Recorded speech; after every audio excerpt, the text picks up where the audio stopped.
Lionel a été amputé suite à une maladie il y a quelques mois. Aujourd'hui, son orthoprothésiste réalise une image numérique de sa jambe. C'est la première étape de la fabrication d'une prothèse sur mesure. Tu vois là, Lionel, c'est le scan qu'on vient de réaliser et ce qui va me permettre après de pouvoir réaliser directement la prothèse sur le logiciel numériquement. Et c'est précisément ce procédé qui est révolutionnaire. Une fois le scan effectué, le logiciel envoie toutes les données à une imprimante 3D. Une machine qui va littéralement sculpter une prothèse parfaite. On va être beaucoup plus précis sur ce qu'on va faire parce qu'il y a vraiment cette captation 3D qui va nous donner précisément les reliefs osseux, les masses molles, l'emplacement des os. Après, on va redesigner la prothèse sur cette forme, donc on est plus précis, on est plus objectif sur ce qu'on fait. Une démonstration valant mieux qu'un long discours, grâce à cette prothèse, Lionel peut se tenir debout et marcher.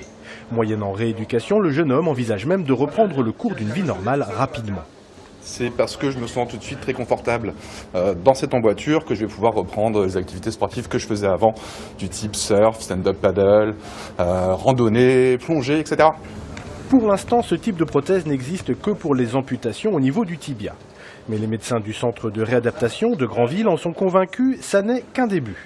Vu les résultats, c'est forcément un appareil qui va être amené à évoluer et déjà il est en cours de développement pour qu'on puisse l'utiliser chez des patients amputés plus haut, en fémoral notamment, et bien sûr aussi chez les patients amputés au niveau des membres supérieurs. Depuis plusieurs semaines maintenant, Lionel profite de l'efficacité et du confort de sa nouvelle jambe. Et il n'est pas le seul. En un an d'existence, la jeune entreprise normande a déjà fabriqué près de 200 prothèses.